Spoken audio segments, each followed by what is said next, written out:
यहाँ पे मैं बस फिलहाल इसलिए आई थी कि मैं आए दिनों देख रही हूँ कि बहुत सारी महिलाओं के साथ जो मेरे साथ हो रही है और बहुत सारी महिलाओं के साथ हो रही है। तो मैं बस इतना चाहती हूँ अभी फिलहाल। मैंने यहाँ पे आके प्रशांत भैया से ना चुनाव की बात की है ना ही टिकट की बात की है।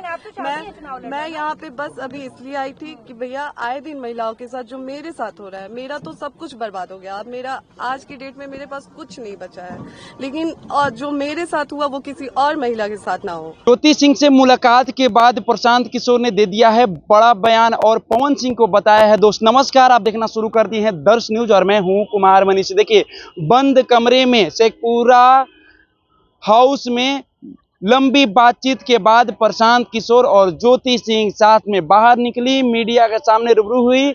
मीडिया ने जब उनसे सवाल किया तो ज्योति सिंह ने साफ तौर से चुनाव लड़ने को इनकार करते हुए कहा कि देखिए, हम इंसाफ मांगने के लिए प्रशांत भैया के पास आए थे ताकि आगे चलकर कोई भी बेटी बहन के साथ इस तरह का घटना देखने को ना मिले। इसको लेकर हम इंसाफ मांगने के लिए प्रशांत किशोर जी से मुलाकात करने आए थे।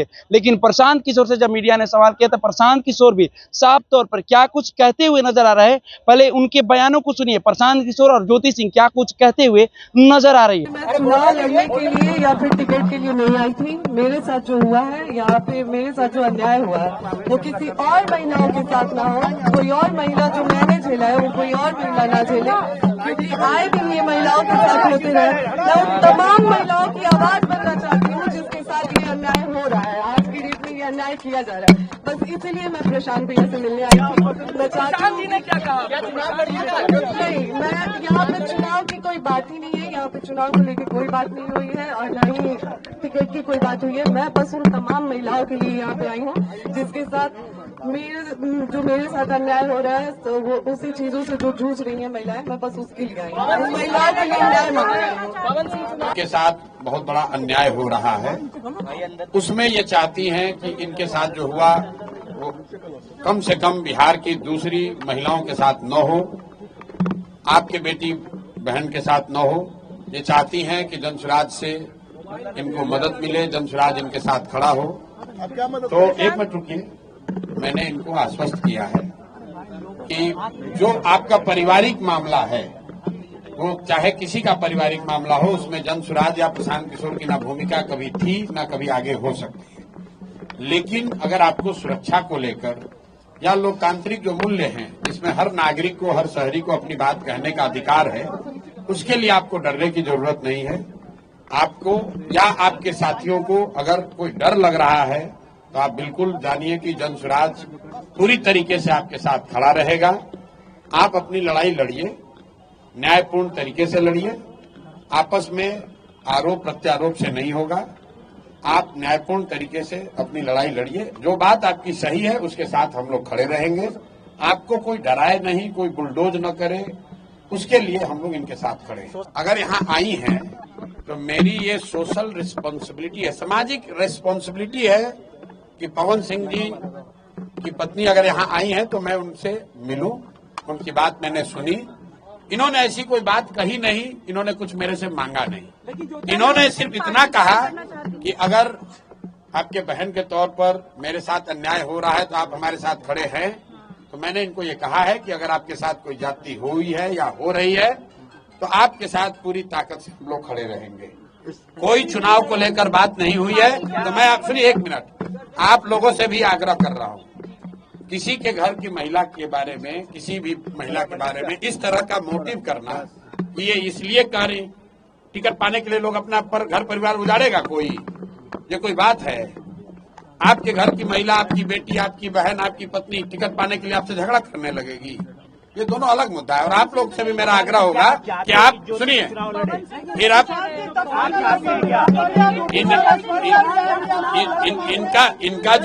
इनका जो मसला है वो चुनाव के समय नहीं शुरू हुआ है। वो पिछले 2-3 साल से जो इन्होंने बताया, पिछले 2-3 साल का मसला है।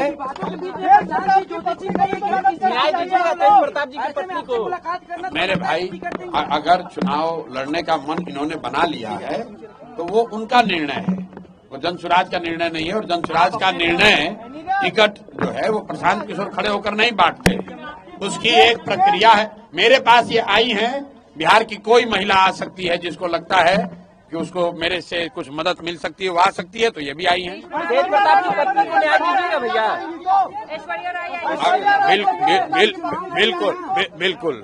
अगर कोई भी महिला, बिहार की कोई भी महिला या कोई भी शहरी, कोई भी पुरुष, अगर उसको लगता है कि हमारे पास आने से, हमारे सामने बात रखने से उसको कुछ मदद मिल सकती है, तो हम सुनने के लिए बैठे हुए यहाँ पर। सुन के क्या लगा अन्याय हुआ है? अब हम भाई कोई ज्योति सिंह क्या बताइए आपको? आपको बताई होगी ना?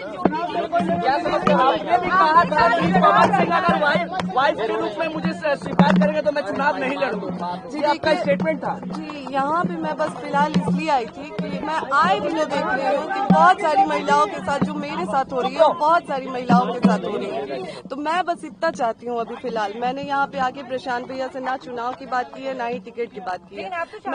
मैं यहाँ पे बस अभी इसलिए आई थी कि भैया आए दिन महिलाओं के साथ जो मेरे साथ हो रहा है, मेरा तो सब कुछ बर्बाद हो गया। अब मेरा आज की डेट में मेरे पास कुछ नहीं बचा है, लेकिन और जो मेरे साथ हुआ वो किसी और महिला के साथ ना हो। तो आपने साफ तौर से सुना, प्रशांत किशोर कहते हुए नजर आए कि देखिए पवन सिंह भी हमारी दोस्त है और लंबी बातचीत हमारे फोन पर भी होती है पवन सिंह से। ऐसे में पारिवारिक मतभेद में, पारिवारिक उलझन में हम नहीं पड़ना चाहते हैं और चुनाव को लेकर कोई भी चर्चा नहीं हुई। इंसाफ मांगने के लिए ज्योति सिंह हमारे पास आई थी, साथ साथ ज्योति सिंह भी यही कहते हुए नजर आई। लेकिन ये जो खबर निकल के सामने आ रही है कि जनसुराज का कभी भी दामन थाम सकती है पवन सिंह की पत्नी ज्योति सिंह, और जहां से पवन सिंह चुनाव लड़ेंगे उसी जगह से प्रशांत किशोर भी ज्योति सिंह को उस मैदान में उतार सकते हैं, ये खबर निकलकर सामने आ रही है। फिलहाल हम इस खबर में इतना ही छोड़ जाते हैं। दीजिए हमें इजाजत, धन्यवाद।